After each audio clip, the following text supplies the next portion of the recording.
नुवाकोटका 7वटा FM रेडियोहरूको संयुक्त प्रस्तुति कार्यक्रम नुवाकोट अपडेट। पत्रकार कपिल देव खनालको साथमा। कोरोना भाइरस संक्रमण नियन्त्रणका लागि सरकारले गरिरहेको प्रयास, जिल्लाको पछिल्लो अवस्था जस्ताको तस्तै थाहा पाउन सुन्न नछुटाउनुहोस् कार्यक्रम नुवाकोट अपडेट। सबै दिन साँझ 6:30 बजे 88.4 मेगाहर्जमा radio Trishuli, radio Jalpa 104.5 megahertz, गज्जबको radio 105.7 megahertz, mix FM 89.4 megahertz, radio Bhairavi 88 megahertz, radio Sanjivani 89 मेगाहर्जमा र नुवाकोट एफएम 106.8 मेगाहर्जमा।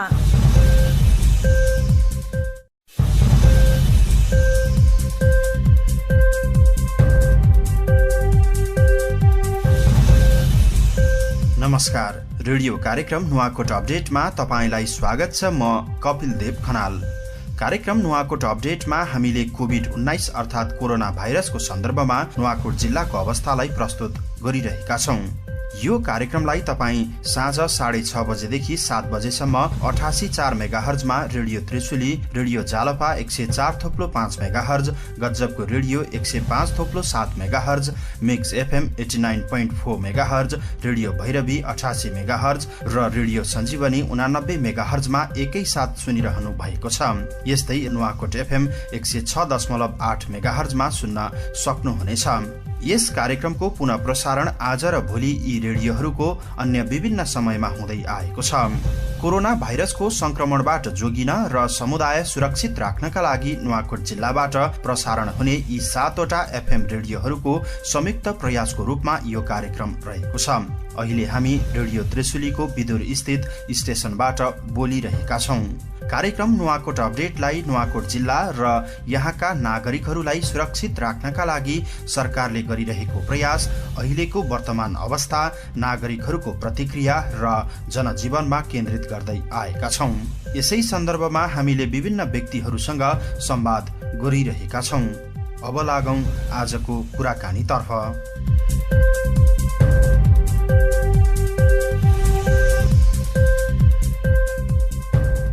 यतिखेर हाम्रो टेलिफोन सम्पर्कमा हुनुहुन्छ विदुर नगरपालिकाका प्रमुख सञ्जु पण्डित। यहाँलाई स्वागत छ कार्यक्रममा। धन्यवाद, नमस्कार। यो सडक पिचको मर्मत सुरु गर्नुभएछ है मेयर साहब? हजुर, अहिले देवीघाटदेखि बेतरातीसम्म विदुर नगरपालिका अन्तर्गत पर्छ। यो राष्ट्रिय गौरवको आयोजना भए तापनि यो विभिन्न समस्याको कारणले, मुआवजाको कारणले गर्दा, केही वाद विवाद भएको कारणले आयोजना अलिकति अलमलीको अवस्था छ। यो समयमा यो जिल्लाकै सदरमुकाम विदुर नगरपालिकाको पनि केन्द्र भागमा रहेको अत्यन्त सेवाग्राहीको आवाजात बढी हुने, घना बस्ती सहर बजार पनि भएको ठाउँमा चाहिँ यो निर्माण हुँदैछ भन्ने कारणले योभन्दा अगाडि त्यसलाई मर्मत समार पनि गर्नलाई अलमलिरहेको अवस्था र अहिले बढी जीर्ण भएको कारण सँगसँगै विद्युत खानेपानीले हरेक ठाउँमा चाहिँ पाइप लेइङ गर्दाखेरि भइरहेका ब्रिज नालीहरू पनि भत्काएको अवस्था कारणले गर्दा बर्खामा हिलो हुने, हिउँदमा धुलो उड्ने यो समस्या हुँदै गर्दा यो राष्ट्रिय गौरवको आयोजना अन्तर्गत हुँदाखेरि हामीले आयोजनालाई पटक पटक हामीले यो काम गर्नको लागि अनुरोध गर्यौं। मर्मत गर्दै गर्नुहोस्, तपाईँको दायित्व अन्तर्गत पर्ने काम भन्दाखेरि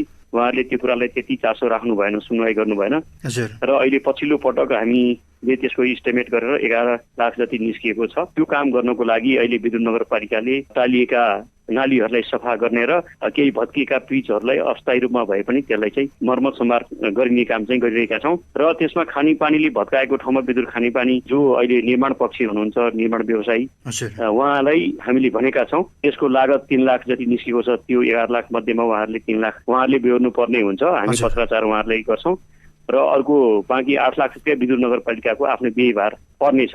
कति समय लम्बिन सक्छ यो निर्माणको कुरा? अहिले लकडाउनको कारणले अहिले निर्माणको काम पनि केही असहज भएको छ। त्यस कारणले पनि हामीले यो सदरमुकामको केन्द्रबिन्दुमै यो अलिकति वातावरणीय जनस्वास्थ्यको हिसाबले पनि धुलो धुवा सबै कुराले पनि त्यसलाई निर्माण गर्नुपर्ने हामीले महसुस गर्दै अहिले निर्माण भइरहेको छ। यो चाहिँ कहाँदेखि कहाँसम्म हो पहिलो चरणमा अथवा पुरै सम्पन्न हुँदाखेरिमा कहाँसम्म सकिन्छ यो मर्मतको काम? हामीले यो अहिले गङ्गटे भन्दा केही उतासम्म यो नयाँ पिच गरिसकेको अवस्था छ, त्यहाँ समस्या छैन। गङ्गटेबाट त्रिशुलीसम्म चाहिँ हामीले अहिले मर्मत गर्नेछौँ र त्रिशुलीबाट बेतरातीसम्मको लागि हामीले आयोजनालाई यो चाहिँ तपाईँहरूले गर्नै पर्छ। जस्तो त्यहाँ तिरतिरे भिरको समस्या अब बर्खा नजिक आइरहेको छ।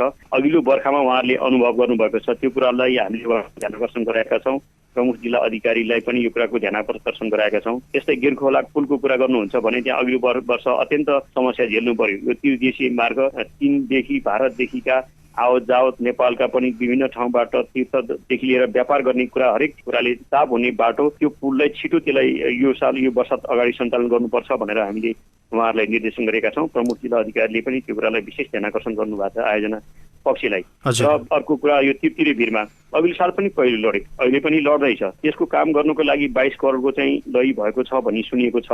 अब यो टेन्डरको प्रक्रियामा गर्न ढिलै होला, तर अहिलेको साल पनि आवत जावतलाई सहज हुने र त्यहाँ के पहिलो जाने कुरामा चाहिँ रोकथाम चाहिँ गर्नुपर्छ भनेका छौँ। र अन्य बाटाहरूमा पनि अहिले मुद्दा परेको छ त्यस कारणले काम गर्दिन भन्ने खाले उहाँहरू पन्छिन पाउनुहुन्न, किनभने निर्माणको क्रममा उहाँले भत्काउनु भएको छ। त्यसलाई पनि केही सहज चाहिँ गर्नै पर्छ।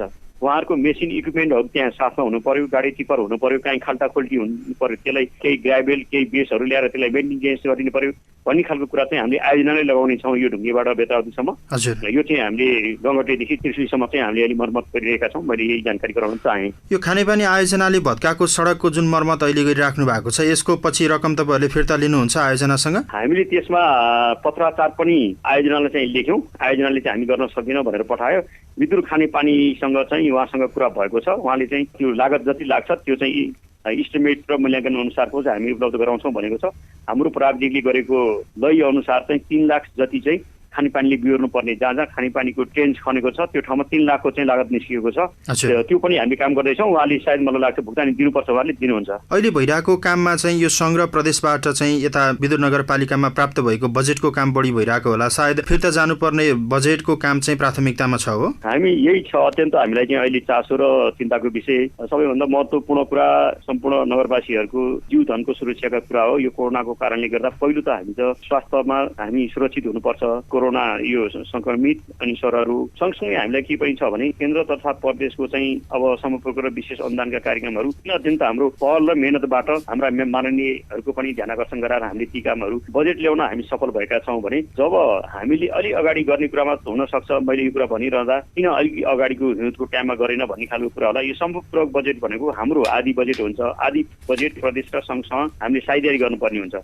अनि हामीले प्रस्ताव गरिसकेपछि त्यो बजेट आउँदैछ भनेपछि बजेट नआउँदासम्म हामीले त्यसलाई टेन्डरको प्रक्रियामा हामी जान मिल्दैन। जब पैसा आयो त्यसपछि हामीले चाहिँ टेन्डरको प्रक्रियामा गयौँ भने अनि काम गर्ने समय भनेको हाम्रो फागुन चैत वैशाख र जेठ नै हो। चैतको 11 गतेबाट लकडाउन हुँदाखेरि चाहिँ यसले चाहिँ हामीलाई समस्या परेको छ। विशेष अनुदान समपूरक अनुदानका कार्यक्रमहरू बजेट फिर्ता गयो भने भोलिका दिनमा त्यसलाई पुरा गर्न हाम्रो आफ्नो स्रोतले पनि अलिकति गाह्रो पर्ने अवस्था र यसलाई म्याद थपेर यसलाई अघिल्लो वर्षलाई पनि काम गर्ने एउटा वातावरण प्रदेश तथा सङ्घ सरकारले चाहिँ गरिदियोस् भन्नेमा चाहिँ हाम्रो आशा र अनुरोध पनि छ। मलाई लाग्छ अहिले बर्सातको पनि अत्यन्त बढी पनि आइरहेको छ। अहिले राम्रोसँग काम गर्न पनि सक्ने अवस्था मेटेरियलको कारणले, कामदारको कारणले, सङ्क्रमणको कारणले गर्दा सहज परिस्थिति पक्कै छैन। प्रमुख जिल्ला अधिकारीकोमा गौरवको आयोजना अनि अत्यन्त महत्त्वका आयोजना लाई चाहिँ केही अघि बढाउनलाई सहज गर्ने हो कि स्थानीय स्तरमै भएका जनशक्ति, स्थानीय स्तरकै निर्माण सामग्री भन्ने खालको कुरा थियो। के सिमेन्ट डन्डीलाई चाहिँ केही गाडीहरूलाई चाहिँ दिन सकिन्छ कि भन्ने खालको निर्णय भएको थियो। अहिले पछिल्लो पटक दिएको निर्देशन भनेको चाहिँ एक जिल्ला र अर्को जिल्लामा चाहिँ पास चाहिँ अत्यन्त त्यसलाई कडा गरिएको छ,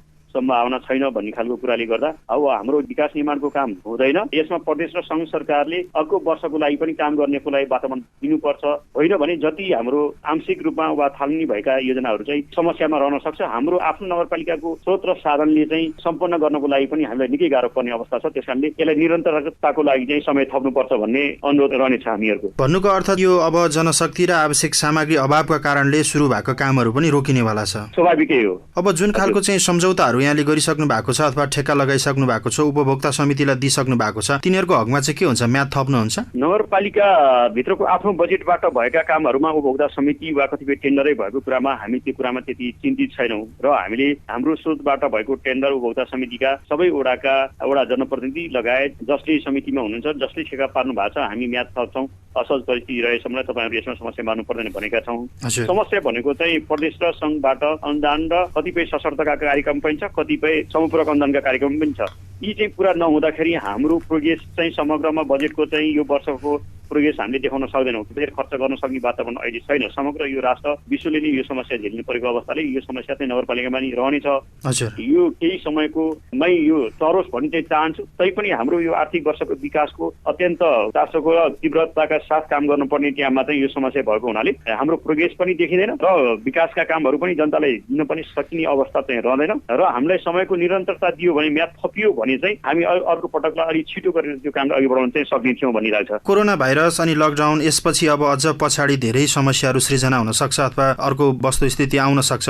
यो परिस्थितिलाई बाहनाबाजी गरेर कामको गुणस्तरमा सम्झौता गर्नुपर्ने अवस्था आउँछ कि आउँदैन? गुणस्तरमा सम्झौता त गर्नु हुँदैन, म चाहिँ त्यो भन्ने पक्षमा छु। अहिले म निर्वाचित हामी यो स्थानीय तहको निर्वाचन भएको 3 वर्ष व्यतीत भइसकेको छ। नगरपालिकामा आफ्नो स्रोत साधनलाई पारदर्शी तरिकाले काम गर्ने कुरामा निकै परिवर्तन भएको भन्ने मेरो आफ्नो महसुस छ।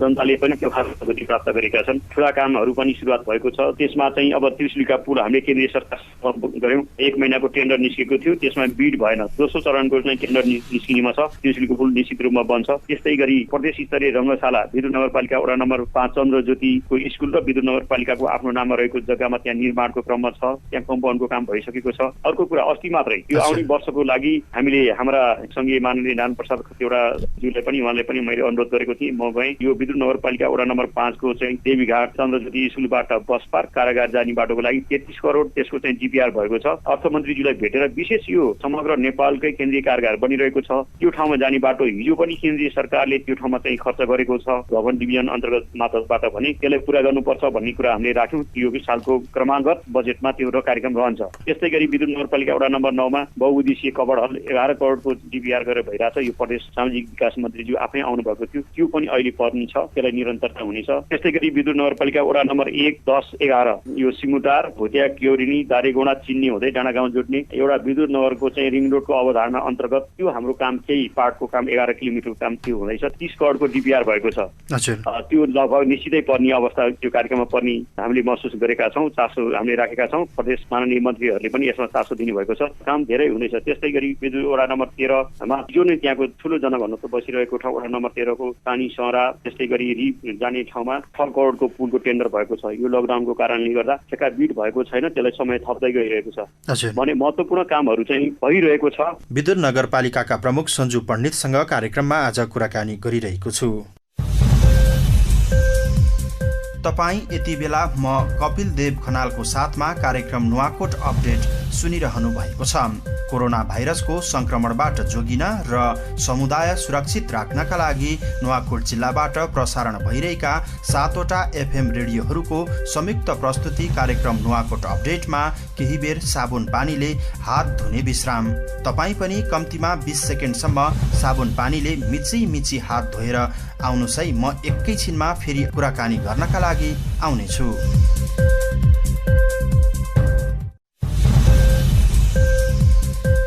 कार्यक्रम नुवाकोट अपडेटमा तपाईलाई फेरि स्वागत छ। यो कार्यक्रम नुवाकोट जिल्लाबाट प्रसारण भइरहेका 7वटा एफएम स्टेशनहरू 88.4 मेगाहर्जमा radio Trishuli, radio Jalpa 104.5 megahertz, Nuwakot FM 106.8 megahertz, गजबको radio 105.7 megahertz, mix FM 89.4 megahertz, radio Bhairavi 88 megahertz र रेडियो सञ्जीवनी 89 मेगाहर्जमा सुनिरहनु भएको छ। कोरोना भाइरसको संक्रमण बाट जोगिन र समुदाय सुरक्षित राख्नका लागि नुवाकोट जिल्लाबाट प्रसारण हुने यी 7वटा एफएम रेडियोहरूको संयुक्त प्रयासको रूपमा यो कार्यक्रम प्रस्तुत गरिरहेका छौं।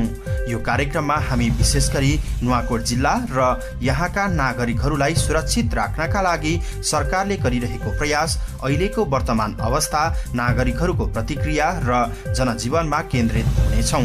कार्यक्रममा अब लागौं कुराकानी गर्नतर्फ।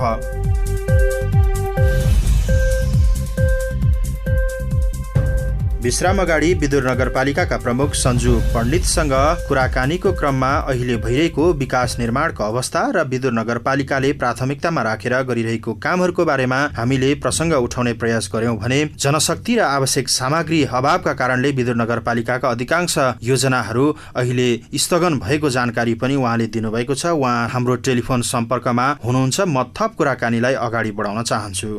विद्युत नगरपालिकामा कुन कुन विकास निर्माणका कामहरू लकडाउन अघि प्राथमिकताका साथ बढिराखेका थियो र त्यो रोकिँदैखेरिमा तपाईँ चिन्तित हुनुहुन्छ? अत्यन्त महत्त्वका साथ विद्युत नगरपालिकाले अल्पकालीन 1 वर्ष तथा बहुवर्षीय कार्यक्रमहरू सुरुवात गरेको थियो। 1 वर्ष हुने कार्यक्रम कतिपय वडा तहबाट चाहिँ वडाबाट निर्णय भएर आएका योजना, कतिपय नगरले पनि नगर स्तरीय योजनाहरूको चाहिँ हामीले त्यसको नगर कार्यपालिका बैठकले निर्णय गरेर त्यसलाई अघि बढाएका थियौँ भने कतिपय बहुवर्षीय कार्यक्रमहरू चाहिँ केन्द्र तथा प्रदेश सरकारसँग समयपूर्वक तथा विशेष अनुदानका कार्यक्रमहरू चाहिँ हामीले अघि बढाएका थियौँ र छौँ पनि। यसमा अब समयपूर्वकको योजना कुरा गर्ने हो भने हात्तीगाउँडाबाट देउडीसम्म जानको लागि नगरपालिकाले 5 करोड त्यसलाई विनियोजन गरेको छ भने केन्द्रीय सरकारसँग हामीले प्रस्ताव गरेका छौँ। अब त्यो कुरो केन्द्रीय सरकारले त्यसलाई सम्बोधन गर्न आउने वर्षको लागि। यही सालको कुरा गर्ने हो भने समयपूर्वकको योजना रागिसिङे बाटोको लागि पनि अहिले पनि छ। त्यस्तै गरी रफती भैरमकोटको बाटोमा छ, तुप्चीमा बसाला स्कुलसम्म जाने बाटो छ, चन्देश्वरी स्कुलबाट वडा नम्बर 12 मा चाहिँ मुलाबारी हुँदै माथि भन्ज्याङ पिकनिक पार्कसम्म जाने बाटो त्यस्तै गरी समयपूर्वकको कार्यक्रम छ। वडा नम्बर 3 मा कुसुमटार हुँदै खड्ग भन्ज्याङ जाने बाटो 2 करोडको छ। प्राय सडकहरू हामीले त्यो खालको चाहिँ समयपूर्वक योजना अन्तर्गत हामीले समावेश गरेका थियौँ। त्यस्तै गरी विद्युत नगरपालिका वडा नम्बर 5 मा 2 करोडको लागतमा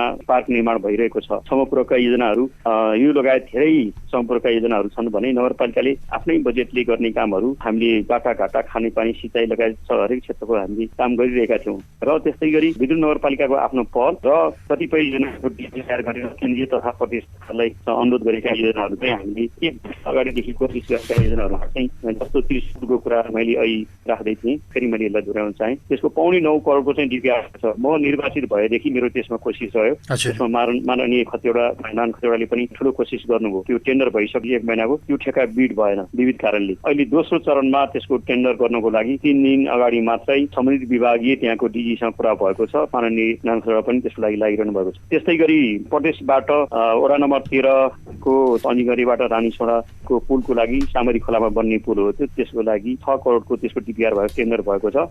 त्यो टेन्डरको यो समय थपियो है, लकडाउनले म्याद थपिँदै गइरहेको छ। त्यो कारणले नै हुन्छ, त्यो कुरामा हामी विश्वस्त छौँ। अहिले हामीले पहल गरेको प्रदेश सरकारसँग 29 करोडको डिपिआर भएको छ। विद्युत नगरपालिका वडा नम्बर 1 बान्द्रे सिमुटारबाट भोतिया केउरिनी चिन्ने दारीगौडा हुँदै डाँडागाउँ जाने बाटो 11 किलोमिटर, त्यो बाटो 30 करोडको डिपिआर भएको छ। त्यो आउने सालको लागि निश्चित त्यो चाहिँ भनिएको छ। हामी त्यो आश्वासन पाइरहेका छौँ। त्यस्तै गरी 1 हप्ता अगाडि मात्रै म र हाम्रो माननीय नारायण खतिवडा अहिलेका अर्थमन्त्रीकोमा हामी गएका थियौँ। अलिकति आश्वासन पाएको कारणले र केन्द्रीय सरकारको आफ्नो दायित्व पनि यो बाटो चाहिँ देवीघाटबाट बस पार्क कारागार, केन्द्रीय कारागार यहाँ बनिरहेको कारणले गर्दा त्यो दायित्व चाहिँ केन्द्रीय सरकारको हो भन्ने कारणले केन्द्रीय कारागार यहाँ बन्दै गर्दा यहाँसम्म जाने बाटो निर्माण गर्ने दायित्व केन्द्रीय सरकारको हो। हामीले बाटो बनाइदिने अनि यहाँ देशभरिकै केन्द्रीय कारागार राख्ने मात्रैको होइन, कम्तीमा केन्द्रीय कारागारबाट प्रभावित हुँदै गर्दा बाटोको सहुलियत चाहिँ अब केन्द्रीय सरकारले त्यहाँ कारागार प्रयोग गर्दा पाउँदै गर्दा जनताले आवाजावमा चाहिँ एउटा सुविधा पाउनुपर्छ भन्ने हामीले प्रस्ताव राख्यौँ। त्यो 33 करोडको चाहिँ त्यो डिपिआर छ। अर्थमन्त्रीज्यूले त्यो चाहिँ लगभग निश्चित जस्तो कुरा राख्नु भएको छ। हामीले यी कामहरू गरिरहेका छौँ भने आउँदो वर्षको लागि हामीले प्रस्ताव गरेका बट्टारबाट नुवाकोटसम्म जानको लागि हामीले यो पर्यटकीय क्षेत्रलाई विकास गर्ने कुराले हामीले त्यसको लागि चाहिँ पैदल मार्गको लागि 5 करोडको चाहिँ विशेष अनुदानको लागि प्रस्ताव गरेका छौँ। मलाई लाग्छ केन्द्रीय सरकारले सम्बोधन गर्नुपर्छ भन्ने हामीले भरोसा राखेका छौँ। यसमा हाम्रा माननीय नारायण खतिवडालाई हामीले विशेष फलोअपमा रहिदिनु होला भनेर अनुरोध गरेका छौँ। मलाई लाग्छ यो सम्बोधन हुन्छ भन्ने लागेको छ। र आउने वर्षको लागि विद्युत नगरपालिकाले कोरोनाको कारणले गर्दा देश विदेशमा रहेका धेरै आफ्ना गाउँ बस्तीमा फर्किनु भएको छ, ऊर्जाशील युवा जनशक्ति फर्किनु भएको छ भने हिजो ऊर्जाशील युवा जनशक्ति बाहिरको अवस्थामा उर्वरायुक्त जमिनहरू बाँझो रहेको थियो भने अब त्यो जमिनलाई चाहिँ उपयोगमा ल्याउनु पर्छ। त्यसलाई चाहिँ हामीले यो खाद्यान्न तरकारीमा आत्मनिर्भर हुनुपर्छ। देशको खरबौं बजेट चाहिँ भारत, बङ्गलादेश, चीन लगायतका देशहरूबाट भित्रियाएर हामी परनिर्भरता थियौँ। यो लकडाउन लम्बीको अवस्था हो भने भोलि गएर अहिले यो लकडाउन छ, भोलि नाकाबन्द हुन सक्ला, बोर्डर सिल हुन सक्ला। त्यो अवस्थामा जनता बाँच्न र बचाउनको लागि हामीले त्यो क्षेत्रलाई प्राथमिकता दिनुपर्छ भन्ने विद्युत नगरपालिकाले त्यो उद्देश्य राखेर हामीले बाँझो जमिन उपयोग नीति हामीले चाहिँ अस्ति विद्युत नगरपालिकाको कार्यपालिकाको बैठकले पास गरेर त्यसको समिति बनाएछ, उपसमिति बनाएको छ। त्यसमा हामी अब अहिले नै असारमा धान रोप्नको लागि अहिलेदेखि नै हामीले कृषकहरूलाई कसरी प्रोत्साहन गर्ने, के चिजमा अनुदान दिने, बाँझो जग्गा प्रयोग गरे बापत उहाँहरूलाई के प्रोत्साहन गर्न सकिन्छ भन्ने कुरामा हामीले अब ट्र्याक्टरको लागि अनुदानको कुरा राखेका छौँ, धानको बिउको लागि अनुदान, त्यस्तै युरिया मल दिने आवश्यक, उहाँहरूलाई प्राविधिक सहयोग गर्ने, यी कुराहरूमा हामीले अनुदानको रूपमा कार्यक्रमहरू राखिसकेका छौँ। हामीले अब कृषकहरूलाई पनि आकर्षित पनि गर्नुपर्छ। हामीले त्यो कुरा राखेका छौँ भने स्थानीय सरकारले गर्न सक्ने कुरा कति, स्थानीय सरकारले गर्न नसक्ने कुरा केन्द्रीय तथा प्रदेश सरकारले गर्नुपर्छ। भूगोल, यहाँको हावापानी, जमिन सुहाउँदो खालको चाहिँ एउटा पकेट क्षेत्र चाहिँ हामीले तय गरेर त्यसलाई उत्पादनमा लानुपर्छ। अलिकति भिरालो जमिनमा त्यही खालको उत्पादनका कुराहरू गर्नुपर्छ। बाख्रा पालनका कुरा हुनसक्छ, पशुपालनका कुराहरू हुनसक्छ भने समथर जमिन, उर्वरा जमिनमा चाहिँ धान खेती लगायत तरकारी बाली, बेमौसमी तरकारी बाली, यी कुराहरू अघि बढाउन सकिन्छ। अलिकति भिरालो जमिनमा फलफुलका बिरुवाहरू लगाउने, त्यसबाट आम्दानीको स्रोत वृद्धि गर्न सक्ने, बेरोजगार युवाहरूलाई चाहिँ रोजगारीमा अग्रसर दिलाउने, यी कुराहरू गर्नको लागि विद्युत नगरपालिका स्थानीय सरकारले त्यो सोच गरेको छ भने केन्द्रीय सरकारले पनि यो कुरामा अघि बढ्नुपर्छ। र हिजो जसरी कृषकहरू निरुत्साहित भएका थिए, ऋण धन गरेर उहाँहरूले उत्पादन गर्नुहुन्छ, उचित बजार पाउने अवस्था छैन, यसमा सरकारको ध्यान पुगेको छैन।